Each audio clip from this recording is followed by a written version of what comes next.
My name is Mike Halliwell. My Muslim name is Mikhail Yahya. I was born in 1957 in the town of South Shields, although I spent most of my formative years in the neighbouring town of Jarrow.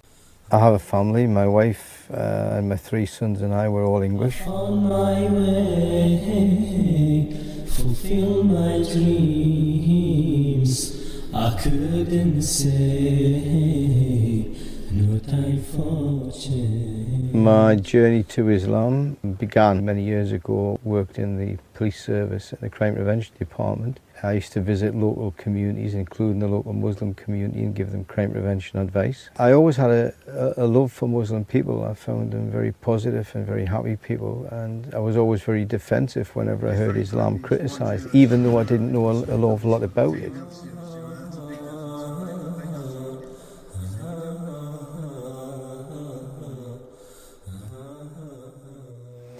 The second thing was that I had a son, Harun, who suffered from depression, and he used to drink and gamble, and he really had no purpose in his life.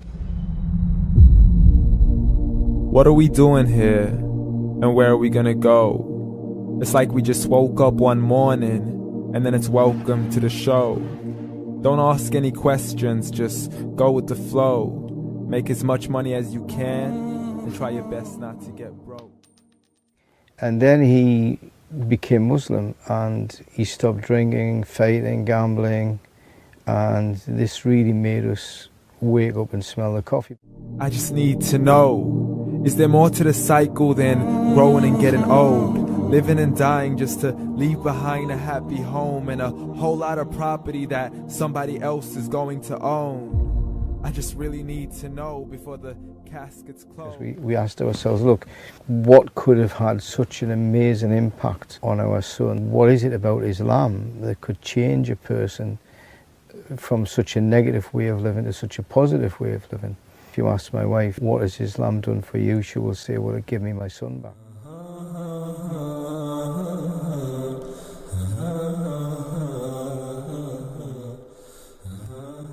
As an investigative journalist, I was investigating a case which involved a family who had been essentially plagued by something that they couldn't see. Outside of Islam would probably be referred to as paranormal activity. And this family had some sort of invisible entity in their home that was stalking them, and it was witnessed by police officers and other professional people, journalists, who just could not explain the things that they were seeing and hearing. And for the first time in decades, I was faced with this case and I just could not get to the bottom of it. I couldn't understand it. Michael Halliwell, he's a very prolific author on the topic of the jinn.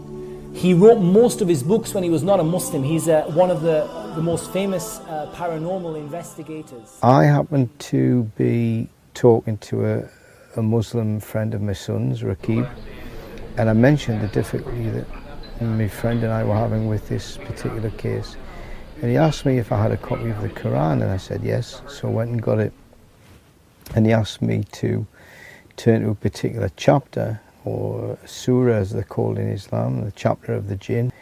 And as I started to read about them, I realized that these invisible entities were responsible for a lot of the paranormal activity that we see in this world, or the inexplicable events that we're faced with.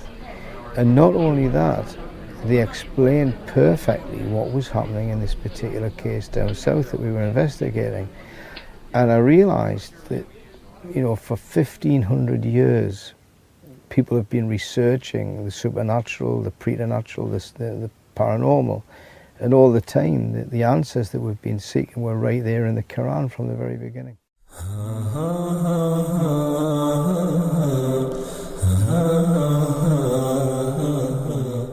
The next thing that happened was that my father, who was 78, also became Muslim. He recently died at the age of 80, so he had 2 years as a Muslim. Well, it was my son. Okay, he became Muslim first.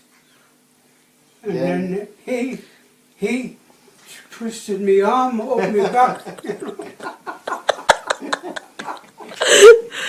That is not true. became Muslim. MashaAllah. And then my father became Muslim. Very MashaAllah. slow. Very slow on the uptake. Reading, you know, the Quran and the book about Muhammad.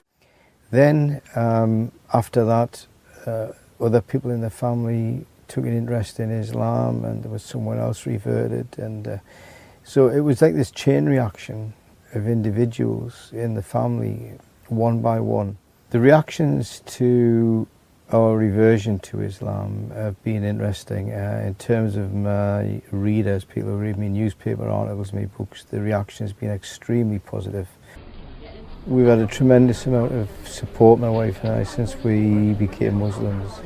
And there are organisations throughout the North East, such as the Islamic Diversity Centre, which provides great support for new Muslims.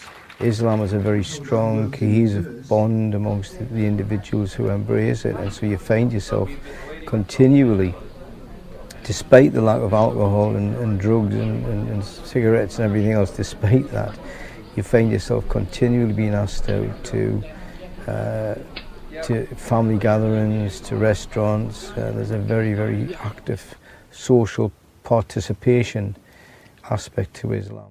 والنازعات غرقا والناشطات نشطا والسابحات سبحا فالسابقات سبقا فالمدبرات أمرا يوم ترجف الراجفة تتبعها الرادفة قلوب يومئذ واجفة.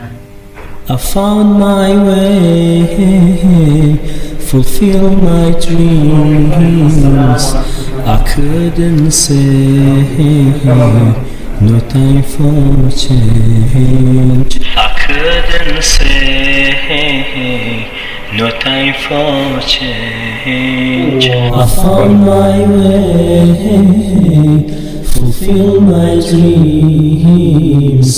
I couldn't say, no time for change. What is true, and this is from the statistics that we can get from things like the census, is that as many as 3/4 of British converts, so an estimated 100,000 between 2000 and 2010, were female. So statistically speaking, these guys on the panel are a minority. Just wanted to point that out. And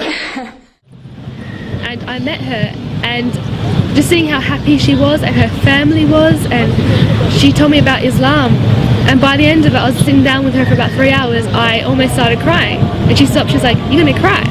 I'm like, no, I'm fine. But it's like I was looking for something my whole life, and meeting her is when I found it, and what I found was Islam. And so I embraced it. I took my Shahada on Eid this year and started wearing hijab every day. And you know, if this is a setup, because it's starting to smell like a setup to me, because in my mind I'm like, you've been set up before, and this seems kind of like this. So, and I'm starting to think in my head, you know, scenarios, you know, a young mind at play. You know, I said, this other guy, my friend, he probably was in the same situation like me, and he probably made a deal with them to get out, as long as he brought other Americans and tricked them into coming to the mosque so they could do their jihad after Jumu'ah and get their 70 virgins.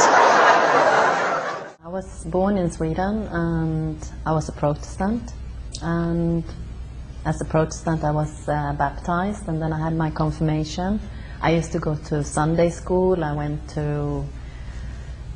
teenage church after school, and that was a little bit about my religion. Then I moved from Sweden to Denmark, where I studied, and then from Denmark I moved to London, where I did my university. I finished there with interior architecture.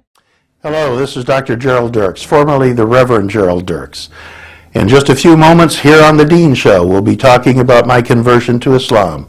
Please don't go away. And when we come back, we have a very special guest who was a former Christian minister.